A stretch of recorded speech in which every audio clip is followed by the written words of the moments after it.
A Week 1 loss to Green Bay is no reason to pack things up. The Vikings return for their first road game of the season in Indianapolis, charging ahead against the Colts and new quarterback Philip Rivers. Will the Purple power their way to the first win in 2020, or will these wild horses buck the Vikings back into the loss column? It's Vikings Colts coming up next on Vikings Gameday Live.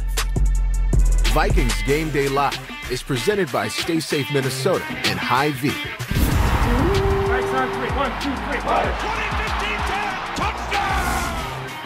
You're watching Vikings Gameday Live. Well, the Vikings are on the road for their first game of the season away from this building, but here we are at US Bank Stadium to get you ready for the Vikings and Colts coming up right here on Fox 9 later on today at noon. Thank you for joining us here on this Sunday morning as we get you ready for kickoff. Alongside Ron Johnson, Pete Bursich, and Ben Lieber, I'm Hobie Artigue.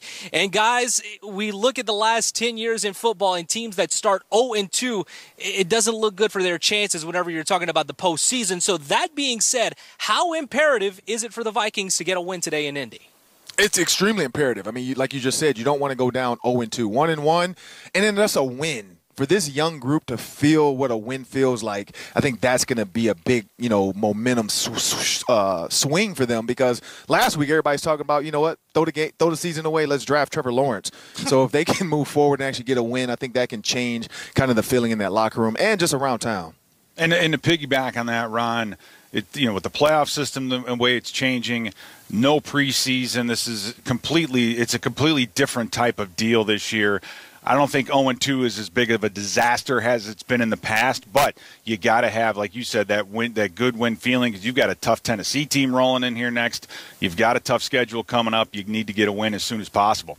Well, everybody wants to see a win, but I'm more excited to see the improvement. I mean, I think defensively, look, there's a lot to improve on. And from week to week, especially with a young team, yes, I want to see a win, but I want to see a dramatic improvement because, like Pete was saying, it is a long season, but I want to see them start putting things together. I know a lot of people, too, they want to focus on that defensive performance against the Packers, but the offense could have helped them out, too. The offense coming down the field, they score a touchdown right out of the gate to take an early lead against the Packers, but things just kind of went to the wayside after that, especially in the first half. What do we need to see differently this time against the Colts, Pete, that we didn't see against Green Bay out of the gate? Well, what you need is that it's really that second quarter that hurt this offense, and the fact that you couldn't sustain a drive.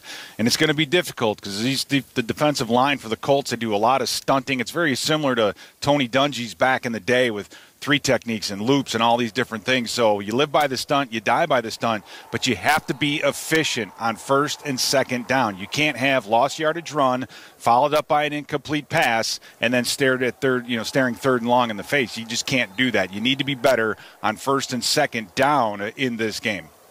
Yeah, definitely, Pete. I agree that sustaining drives is going to be a key component to this offensive success. After the 75 yards, 8 plays, touchdown on the first opening drive of the season, then they go what?